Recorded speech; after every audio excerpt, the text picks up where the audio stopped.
안녕하세요. 예. 자, 오늘은 열왕기상 8장 20 아니죠.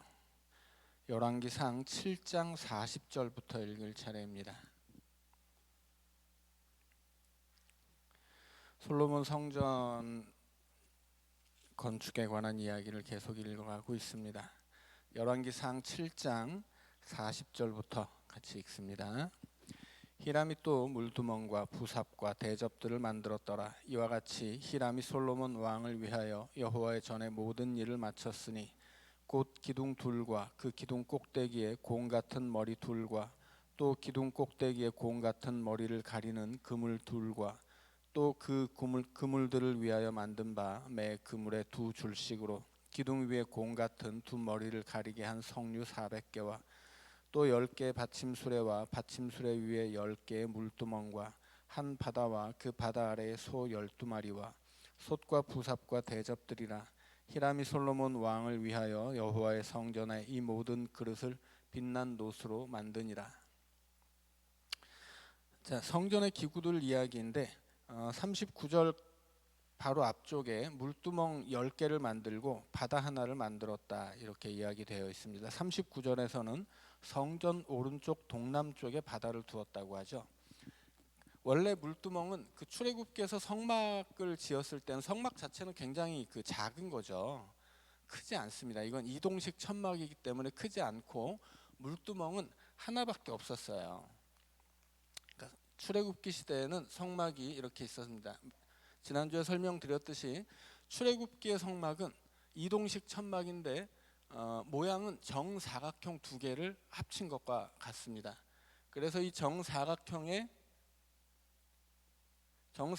두 개의 중심에는 각각 뭐가 있다고요? 이 중심에는 언약궤가 있고 앞에 정사각형의 중심에는 제단이 있습니다. 언약궤는 하나님의 언약궤 뚜껑이 속죄소인데 그 속죄소 위에 하나님이 임재하겠다고 약속을 하셨기 때문에 언약궤 뚜껑 속죄소는 임재의 장소이고, 제단은 이스라엘 백성들이 자기를 대신하는 제물을 바쳐서 태우면 그 연기가 하늘로 올라가는 거죠. 그래서 이 성막은 하나님이 내려와 임재하시고 하나님의 백성들은 이 제물을 통하여서 제물을 태우는 연기를 통해서 하나님 앞에 올라가는 것. 그래서 내려오시는 하나님과 올라가는 하나님의 백성들이 만나는 장소가 성막이라고 했죠. 이 성막에서 언약궤를 둔 곳이 지성소예요. 지성소에 이 안쪽 두 번째 정사각형의 정중앙에 언약궤가 오도록 성소를 만들고 성소 뒤편이 지성소입니다. 그리고 성소로 들어가는, 여기는 성소고 여기는 지성소죠. 성소로 들어가는 앞에 물두멍이 있어요. 물두멍은 노수로 만드는 것이고 물을 담아 놓습니다. 용도는 두 가지인데 제사장들이 여기다가 이제 자기 그 복장을 비추어 보는 거예요. 그래서 어디 잘못된 데가 있나 이렇게 잘 추스르고, 그리고 지저분한 것을 손이나 발 같은 것이 지저분한 것들을 이제 씻고 하나님 앞에 정결한 모습으로 들어갈 수 있도록 한 것이 물두멍이었죠. 이 물두멍을 솔로몬이 성전을 만들 때는 10개를 만들었다는 겁니다.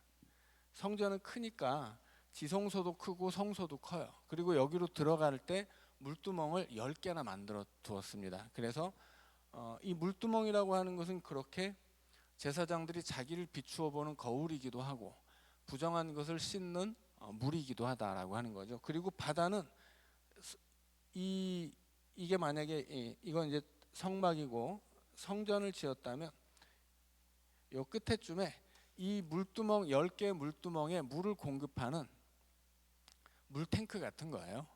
그래서 이제 큰 물탱크를 만들고 그 밑에 소 10마리를 만들어서 그 물탱크를 받치게 하고 이걸 이제 바다라고 하죠. 그래서 이 바다는 그렇게 하나님 앞에 들어가기 전에 제사장들이 자기를 비추어서 깨끗이 하는, 하나님 앞에 정결한 모습으로 자기를 가다듬는 물두멍, 그리고 그 물두멍에 쓰는 물을 이 물두멍에 쓰는 물을 담는 이 물통이 바다이고, 이 지금 히람이 이것들을 다 만들었다고 하는 거예요. 성전 안에 들어가기 전에 쓰는 물두멍 10개, 그리고 여기다 물을 공급하는 물탱크 바다 1개, 그리고 이 성전 앞에 큰 기둥, 야긴과 보아스라는 큰 기둥 2개, 이런 것들은 다 뭘로 만들어요? 노수로 만듭니다. 그래서 성전을 만들 때 이 히람이 와서 노수로 만든 것을 다 만들었어요. 그리고 금으로 만든 것은 다 솔로몬이 만들었다. 이제 그렇게 기록하고 있습니다. 자, 46절입니다. 왕이 요단 평지에서 숫꽃과 사르단 사이에 차진 흙에 그것들을 부어 내었더라. 기구가 심히 많으므로 솔로몬이 다 달아보지 아니하고 두었으니 그 놋 무게를 능히 측량할 수 없었더라. 솔로몬이 또 여호와의 성전의 모든 기구를 만들었으니 곧 금단과 진설병의 금상과 내소 앞에 좌우로 5씩 둘 정금 등잔대며 또 금꽃과 등잔과 불집게며 또 정금 대접과 불집게와 주발과 숟가락과 불을 옮기는 그릇이며 또 내소 곧 지성소문의 금 돌적이와 성전 곧 외소문의 금 돌적이더라. 자, 금은 다 솔로몬이 만들었다는 얘기죠. 놋은 히람 왕이 만들었고 금은 금으로 놋 기구는 히람 왕이 만들었고 금 기구는 솔로몬이 만들었다. 그렇게 구분해주고 있는 겁니다. 자, 51절입니다. 솔로몬 왕이 여호와의 성전을 위하여 만드는 모든 일을 마친지라. 이에 솔로몬이 그의 아버지 다윗이 드린 물건 곧 은과 금과 기구들을 가져다가 여호와의 성전 곳간에 두었더라. 8장입니다. 8장은 언약궤를 성전으로 옮기는 이야기부터 시작합니다. 8장 1절입니다. 이에 솔로몬이 여호와의 언약궤를 다윗 성 곧 시온에서 메어 올리고자 하여 이스라엘 장로와 모든 지파의 우두머리 곧 이스라엘 자손의 족장들을 예루살렘에 있는 자기에게로 소집하니 이스라엘 모든 사람이 다 에다님 월 곧 7째 달 절기에 솔로몬 왕에게 모이고 이스라엘 장로들이 다 이름에 제사장들이 궤를 매니라. 여호와의 궤와 회막과 성막 안에 모든 거룩한 기구들을 메고 올라가되 제사장과 레위 사람이 그것들을 메고 올라가매 솔로몬 왕과 그 앞에 모인 이스라엘 회중이 그와 함께 그 궤 앞에 있어 양과 소로 제사를 지냈으니 그 수가 많아 기록할 수도 없고 셀 수도 없었더라. 제사장들이 여호와의 언약궤를 그 처소로 메어 드렸으니 곧 성전의 내소인 지성소 그룹들의 날개 아래라. 그룹들의 그 궤 초소 위에서 날개를 펴서 궤와 그 채를 덮었는데 채가 길므로 채 끝이 내소 앞 성소에서 보이나 밖에서는 보이지 아니하며 그 채는 오늘까지 그곳에 있으며 그 궤 안에는 두 돌판 외에 아무것도 없으니 이것은 이스라엘 자손이 애굽 땅에서 나온 후 여호와께서 저희와 언약을 맺으실 때 모세가 호렙에서 그 안에 넣은 것이더라. 자, 언약궤를 가져왔다는 얘기는 뭐 쭉 읽어본 대로이고요. 여기서 이제 좀 우리가 신경 써야 할 것이 9절에 보면 그 궤 안에 언약궤 안에 언약궤라고 하는 것은 그냥 상자예요. 네모 뭐 1m 남짓한 네모난 상자인데 그 언약궤보다는 사실은 언약궤 뚜껑이 중요한 거예요. 언약궤 뚜껑은 이건 뚜껑으로 만든 게 아니라 이 언약궤를 덮는 기능을 가지고 있지만 뚜껑이라고 부르기는 어렵고 그 자체가 언약궤보다 더 중요한 속죄소입니다. 이스라엘 백성들의 이 죄를 속죄하는 대속죄일에 대속죄일이 1년에 한 번이죠. 대속죄일에 이스라엘 백성들의 죄를 대속하기 위해서 잡은 제물의 피를 가져다가 뿌리는 곳이 속죄소예요. 그러면 하나님은 이 속죄소에 내가 임재하겠다 약속을 하셨습니다. 그래서 하나님이 이스라엘 백성들의 그 죄를 담아온 그 피를 받겠다라고 하는 거죠. 속죄소에서. 그래서 언약궤라고 하는 상자 자체는 언약궤는 그냥 상자이고 거기다 물건을 담는 것인데 그보다 더 중요한 것은 그 언약궤를 뚜껑처럼 덮고 있는 속죄소예요. 그런데 이제 우리는 그 언약궤 안에 뭐가 담겨 있는지를 알죠. 3가지란 말이에요. 원래는 십계명 돌판이 있고 그 다음에 그 항아리에 담은 만나가 있고 그 다음에 아론의 쌍난 지팡이가 있어야 돼요. 자, 이것은 히브리서 9장 4절이 우리에게 얘기해 주는 거예요. 히브리서는 신약의 레위기라고 합니다. 그래서 이 예수 그리스도를 율법적으로 설명한 게 히브리서예요. 그래서 그 구약 시대의 그 대제사장과 제물 이 제사 이런 것들이 어떻게 예수 그리스도를 통해서 성취되었는가를 설명하는 것이 히브리서입니다. 그 히브리서 9장 4절에서 언약궤를 설명할 때 돌판과 만나와 지팡이 얘기를 해요. 자, 그렇다는 것은 이것은 그 시절에는 이미 예수님 시대에, 더군다나 히브리서는 예수님 이후에 써진 거죠. 그러니까 이미 언약궤라는 것은 온데간데 없는 시대예요. 그러니까 언약궤는 전설로만 내려오는 물건이고, 이스라엘 백성들이 마땅히 지성소 안에 있어야 하는 것이 언약궤지만 이미 언약궤는 잃어버렸단 말이에요. 그 역사 속에서 어떤 역사 몇 년도에 분실됐는지 이건 아무도 모르는 일이에요. 다만 언약 그 성전 안에 당연히 있어야 할 그 언약궤에 대한 이야기를 하는데, 거기서 히브리서와 돌판과 만나와 지팡이 얘기를 했다는 것은 이미 그 언약궤는 사라졌지만 그 언약궤 안에 무엇이 있었느냐에 대해서 유대인들은 당연히 언약궤 안에는 십계명 돌판과 만나를 담은 항아리, 그리고 아론의 쌍난 지팡이가 있어야 된다라고 생각을 했다는 거예요. 자, 그런데 오늘 열왕기상 8장 9절에 보면 그 궤 안에는 두 돌판 외에는 아무것도 없었다 단언하고 있죠. 이건 뭐냐면 언약궤 안에 세 가지가 있어야 되는데 이미 두 가지는 잃어버렸다는 거예요. 자, 왜 잃어버렸겠어요? 지금 이 언약궤가 사울 시대에 블레셋에 한번 빼앗겼다가 다시 돌아온 역사가 있었죠. 그리고 방치되어 있었단 말이에요. 그렇게 언약궤가 홀대되고 방치되는 역사 속에서 십계명 돌판 외에는 다른 건 다 잊어버린 거예요. 두 개는 잊어버린 거죠. 그리고 이미 이 솔로몬 시대 솔로몬 시대까지는 십계명 돌판은 있었다, 이제 그런 이야기입니다. 하지만 그 이전에 이제 만나와 지팡이 같은 것은 잊어버린 거죠. 그리고 만나와 지팡이 같은 경우에 이제 출애굽기 16장 33절에서 만나를 담은 항아리를 지성소 안에 그 언약궤 앞에 두어라, 이제 그렇게 명령을 해요, 하나님이. 자, 그리고 민수기 역시도 17장 10절에서 아론의 쌍난 지팡이를 언약궤 앞에 두어라, 그렇게 이제 명령을 하십니다. 자, 그러니까 이제 성경이 증언하는 바에 의하면 명확하게 언약궤 안에 두었던 것은 아니라고 볼 수도 있어요. 근데 이건 이제 우리는 이미 이건 너무나 오랜 세월 전에 이제 사라져버린 물건이기 때문에 실제로 이것을 언약궤 안에 보관했는지 그 앞에 보관했는지 이제 모르는 일이죠. 다만 히브리서는 언약궤 안에 세 가지가 있어야 된다라고 증언을 하고 있기 때문에 이 출애굽기와 민수기에서 하나님이 언약궤 앞에 두어라라고 말씀을 하셨지만 이것이 그 역사 안에서 이 언약궤 안에 보관을 했었다라고 이제 볼 수도 있는 거죠. 왜냐하면 이 천막이랑 이건 이동식 천막이잖아요. 들고 옮겨야 된단 말이에요. 그러면 하나님이 아론의 쌍난 지팡이든 이 만나를 담은 항아리든 그들이 이 천막을 옮기면서 같이 들고 옮겨야 되는데 그것만 따로 들고 옮겼을까라고 생각한다면 언약궤 앞에 항상 두라고 했던, 특별히 이 지성소라는 곳은 대제사장이 1년에 한 번만 들어갈 수 있는 장소예요. 그러니까는 여기 두는 물건은 그렇게 함부로 움직일 수 없는 거죠. 대단히 거룩하게 여겨지는 겁니다. 그래서 아마도 이것을 처음에는 언약궤 앞에 하나님 말씀대로 그렇게 두었을 수 있겠지만 이것은 애초에 이동식 천막이기 때문에 다 들고 옮겨야 되는 과정 속에서 언약궤 자체가 상자이기 때문에 그 상자 안에 담아서 들고 다녔을 것이고, 그렇게 이스라엘의 전통 안에서는 이 언약궤 안에 그것을 담아 두었을 것이다, 이렇게 추측하는 거죠. 다만 정확한 것은 모르는 거예요.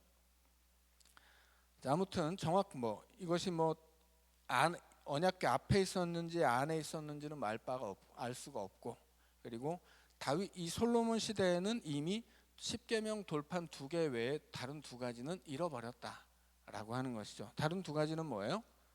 만나 항아리, 아론의 쌍난 지팡이예요. 그러면 이미 가나안 땅에 들어와서는 그들이 농사를 짓고 얻은 수확으로 먹고 살았기 때문에 하늘에서 내리는 만나의 은혜를 잊어버렸다라는 뜻이 되기도 하고요. 이 민수기 17장에 나왔던 아론의 쌍난 지팡이는 하나님 앞에 반역을 일삼았던 그 레위 지파를 레위 지파 앞에서 하나님이 이 제사장의 그 제사장으로 선별된 아론의 권위를 세워주기 위해서 보여준 것이 아론의 쌍난 지팡이거든요. 그러니까 이미 여기서 어떤 그 제사장의 권위라고 하는 것은 무너져 있었다라고 볼 수도 있습니다. 실제적으로 이미 그 다윗 시대부터 이 원래 이스라엘에서 사울의 시대에는 사무엘이 사울을 세우잖아요. 그리고 사울이라는 왕이 제사장 사무엘 앞에서 뭐 끽소리 못하죠. 그러니까 하나님이 이 왕과 제사장 모두에게 이스라엘을 다스리고 지도할 수 있는 힘을 주시는데, 사무엘 시대에는 그것이 제사장에게 편중돼 있었다면 사무엘 이후에는 이 왕에게 그 모든 힘이 집중됩니다. 그래서 어떤 제사장들도 왕에게 충성하는 신하에 지나지 않죠. 그래서 대제사장을 임명하는 것이 왕이 됐단 말이에요. 다윗 시대부터. 다윗과 솔로몬 시대에는 이미 대제사장을, 아론의 가문 중에서 대제사장을 누구로 세울 것이냐, 이것을 왕이 결정했다고 하는 거죠. 자, 그러니까는 만나와 지팡이가 없다라는 것은 단순히 어떤 이것이 분실되었다라는 사실만을 증언하는 것이 아니라 이 만나와 지팡이가 품고 있는 하나님의 은혜를 이스라엘이 잊어버렸다라고 해석할 수도 있다라고 하는 것입니다. 자, 8장 10절입니다. 제사장이 성소에서 나올 때 구름이 여호와의 성전에 가득하매 제사장이 그 구름으로 말미암아 능히 서서 섬기지 못하였으니 이는 여호와의 영광이 여호와의 성전에 가득함이었더라. 자, 이 모습은 출애굽기 40장 마지막 9절의 기록과 똑같죠.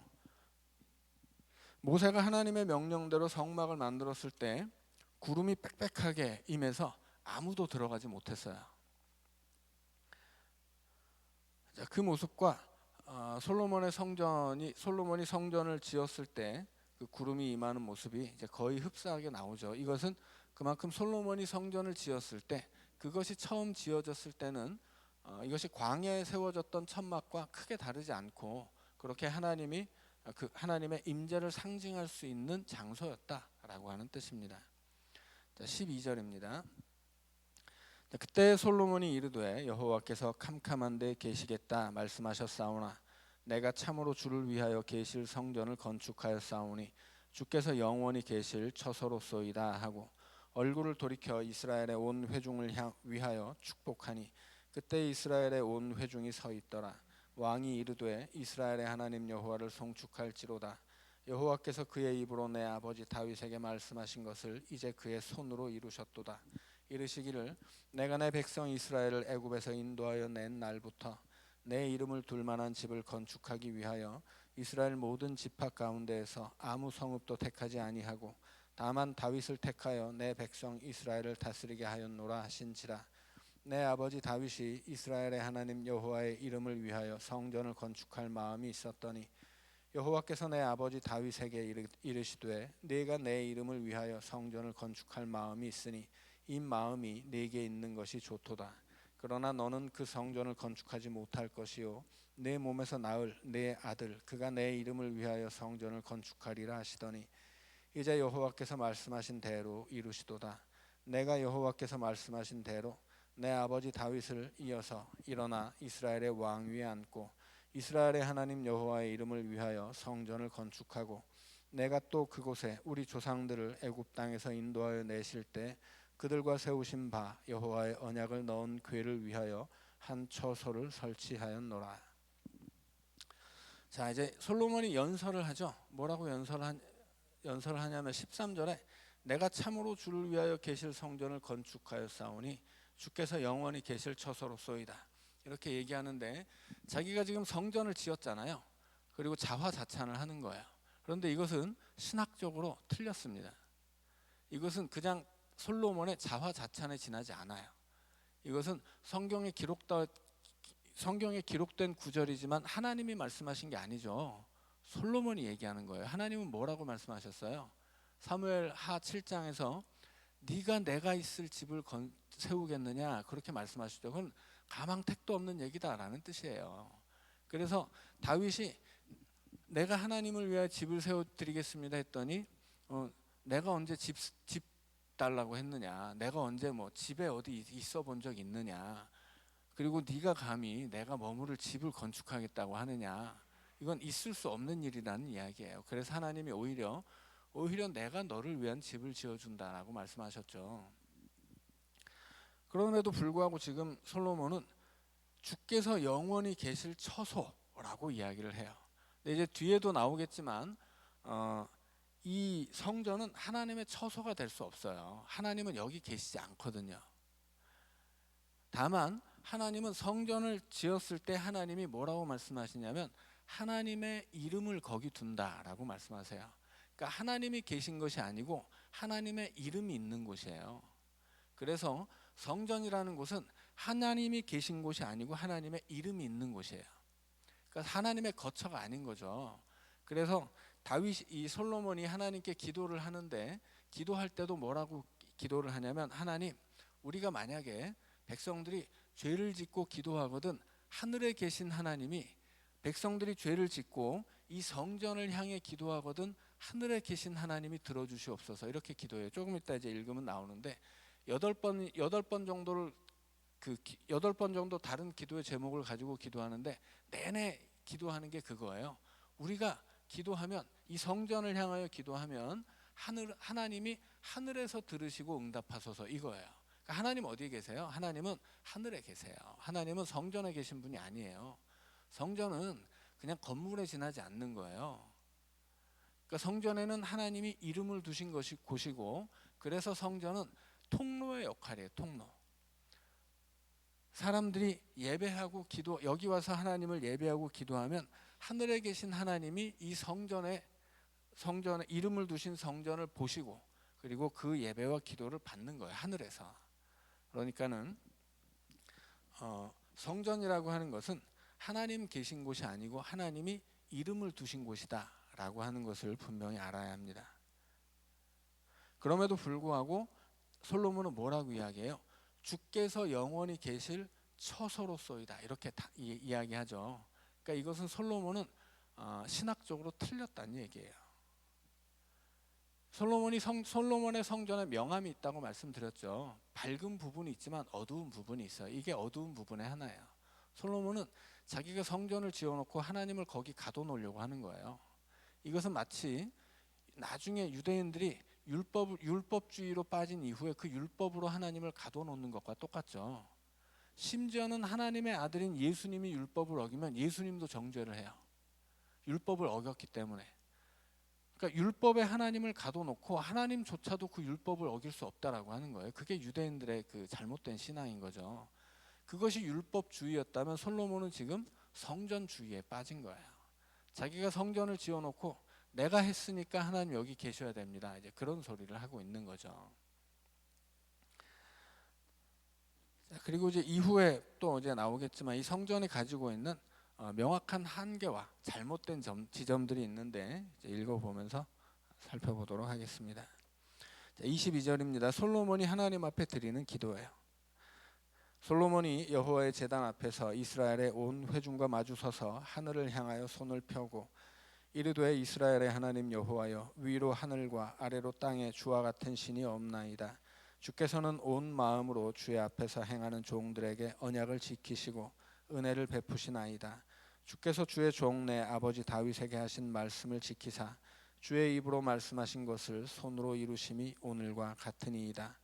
이스라엘의 하나님 여호와여 주께서 주의 종 내 아버지 다윗에게 말씀하시기를 네 자손이 자기 길을 삼가서 내가 내 앞에서 행한 것 같이 내 앞에서 행하기만 하면 내게서 나서 이스라엘의 왕 위에 앉을 사람이 내 앞에서 끊어지지 아니하리라 하셨사오니 이제 다윗을 위하여 그 하신 말씀을 지키시옵소서. 그런즉 이스라엘의 하나님이여 원하건대 주는 주의 종 내 아버지 다윗에게 하신 말씀이 확실하게 하옵소서. 자, 다윗의 기도 안에서도 솔로몬의 기도 안에서도 지금 하나님 앞에 어떻게 이 다윗 왕가가 유지될 수 있는지가 나오죠. 자, 명확하게 조건부예요. 하나님이 무조건 다윗의 왕가를 세워주겠다 그렇게 약속한 것이 아니고 다윗처럼 행하면 다윗이 행한 것 같이 내 앞에서 행하기만 하면 조건부라고 하는 거죠. 그런데 다윗이 뭘 행했을까요? 다윗은 죄도 많잖아요. 다윗이 저지른 죄악은 아주 뭐 사울과는 비교도 할 수 없죠. 다윗은 사울은 다윗에 비하면 뭐 그냥 잡범이에요, 잡범. 다윗은 정말 뭐 이루 말할 수 없는 파렴치한 범죄자죠. 그 밧세바를 범하는 사건 속에서 그는 수많은 그 배신과 은폐와 뭐 이런 뭐 이루 말할 수 없는 아주 비열하고 파렴치한 짓을 저질렀단 말이에요. 그러니까 죄의 경중으로 따지면 사울은 아주 너무나 가벼워요. 오히려 다윗이 무거운 죄를 지었어요. 그런데 뭘 했다는 거예요, 다윗이? 다윗이 했던 다윗의 행함이라고 하는 것은 딱 하나인데 뭐 죄를 안 지었다던가 다윗이 뭐 대단히 믿음이 뭐 훌륭해서 뭐 저 흔들림이 없었다던가 그런 게 아니죠. 다윗이 행한 것은 딱 하나인데 하나님만 섬긴 거예요. 그러니까 다윗이 하나님을 잘 섬긴 것도 아니에요. 중요한 건 뭐냐면 하나님만 섬긴 거예요. 다윗은 우상 숭배는 하지 않았거든요. 그러니까 다윗은 하나님을 제대로 섬기지 못한 적은 많았지만 다른 신을 섬긴 적은 없었다는 거예요.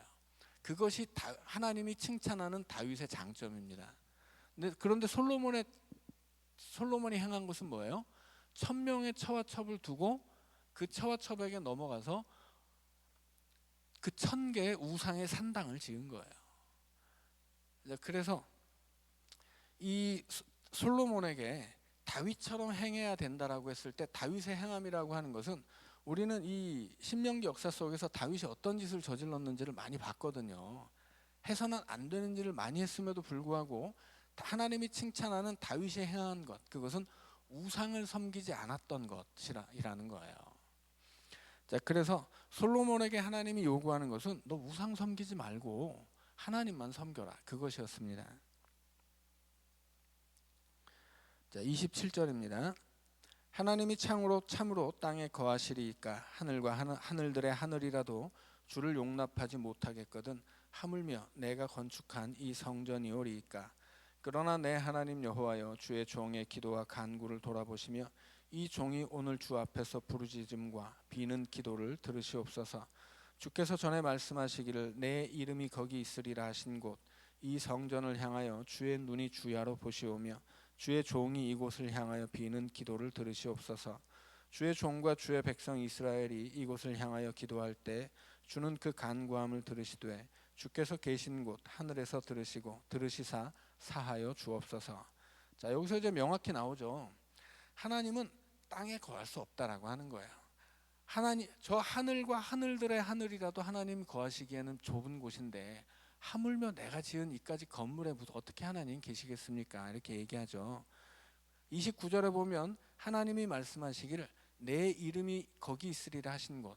자, 이제 성전이 어떤 곳이라는 게 명확해지죠. 성전은 하나님 계신 곳이 아니에요. 하나님의 이름이 있는 곳이에요.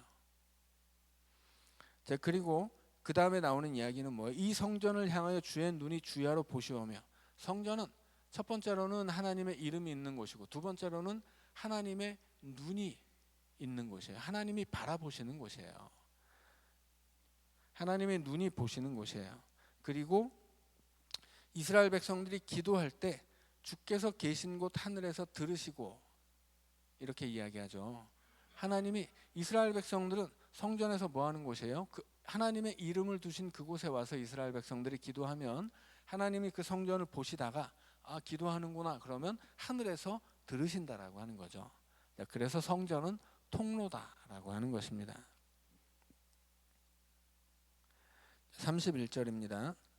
만일 어떤 사람이 그 이웃에게 범죄함으로 맹세시킴을 받고 그가 와서 이 성전에 있는 주의 제단 앞에서 맹세하거든 주는 하늘에서 들으시고 행하시되 주의 종들을 심판하사 악한 자의 죄를 정하여 그 행위대로 그 머리에 돌리시고 의로운 자를 의롭다 하사 그의 의로운 바대로 갚으시옵소서. 만일 주의 백성 이스라엘이 주께 범죄하여 적국 앞에 패하게 되므로 주께로 돌아와서 주의 이름을 인정하고 이 성전에서 주께 기도하며 간구하거든 주는 하늘에서 들으시고 주의 백성 이스라엘의 죄를 사하시고 그들의 조상들에게 주신 땅으로 돌아오게 하옵소서. 자, 33절 34절에 나온 기도가 전제하고 있는 건 뭐예요? 이스라엘 백성들이 나중에 이 땅에서 쫓겨난다는 뜻이에요.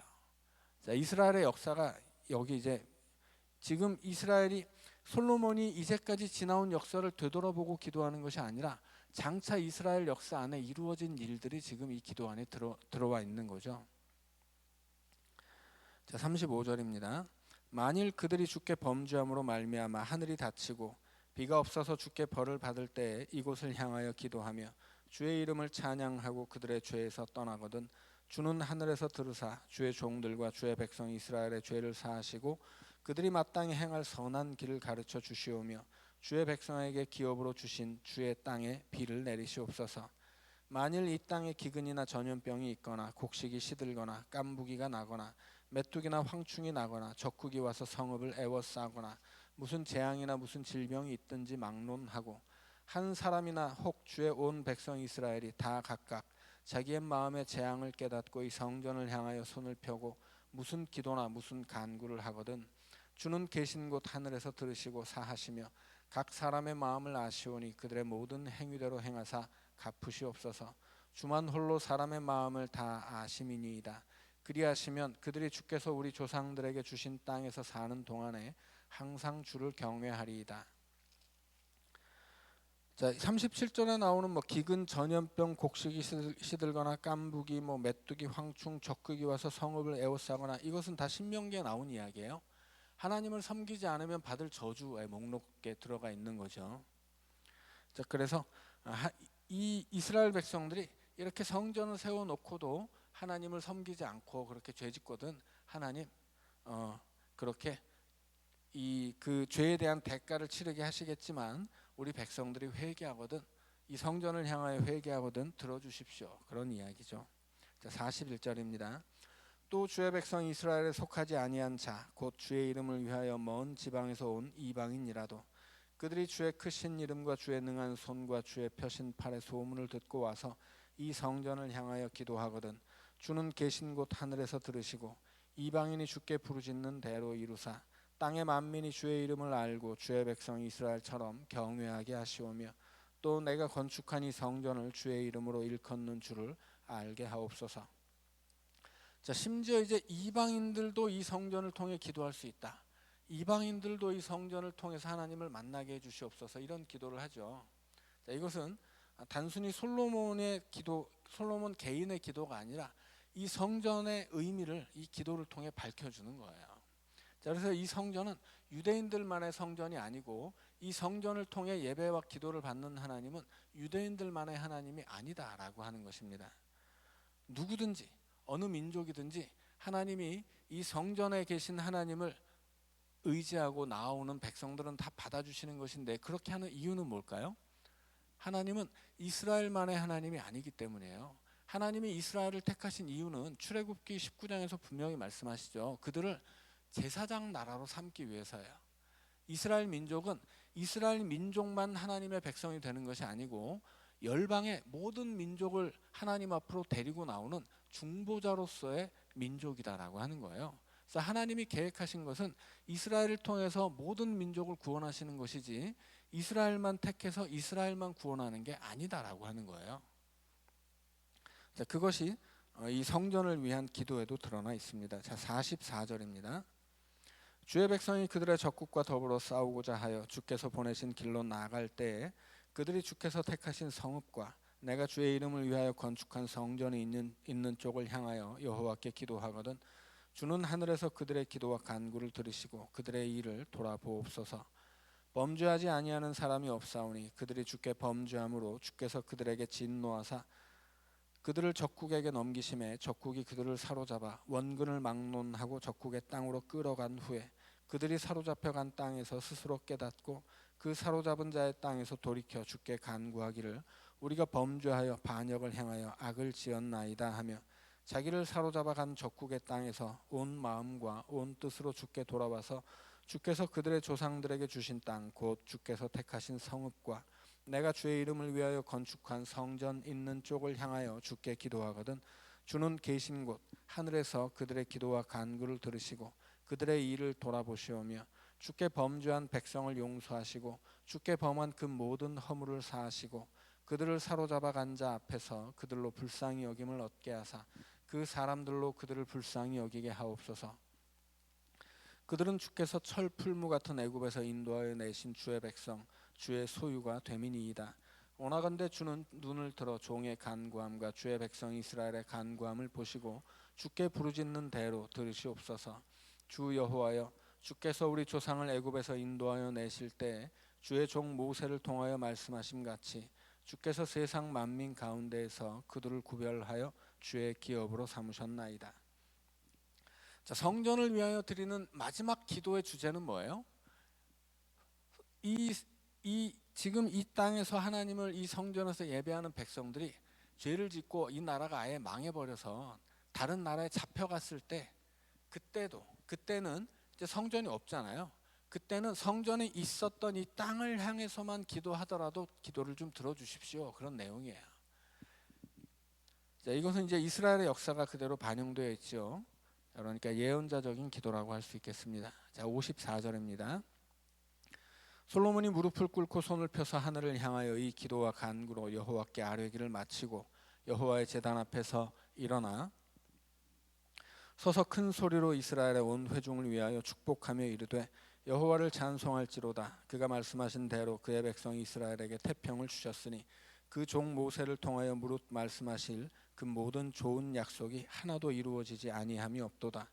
우리 하나님 여호와께서 우리 조상들과 함께 계시던 것 같이 우리와 함께 계시옵고 우리를 떠나지 마시오며 버리지 마시옵고 우리의 마음을 주께로 향하여 그의 모든 길로 행하게 하시오며 우리 조상들에게 명령하신 계명과 법도와 율례를 지키게 하시기를 원하오며 여호와 앞에서 내가 간구한 이 말씀이 주야로 우리 하나님 여호와께 가까이 있게 하시옵고 또 주의 종의 일과 주의 백성 이스라엘의 일을 날마다 필요한 대로 돌아보사 이에 세상 만민에게 여호와께서만 하나님이시고 그 외에는 없는 줄을 알게 하시기를 원하노라. 그런즉 너희의 마음을 우리 하나님 여호와께 온전히 바쳐 완전하게 하여 오늘과 같이 그의 법도를 행하며 그의 계명을 지킬지어다. 자, 솔로몬이 이제 백성들에게 주는 축복의 말씀이죠. 중요한 골자는 이제 하나님은 이렇게 언약을 지키셨다. 그러니 우리도 언약을 지키자. 온전히 하나님의 계명을 지켜서 따르며 살아야 한다. 이제 그런 이야기입니다. 자, 여기까지 읽고 이제 3분 쉬었다가 또 이어서 읽어가도록 하겠습니다.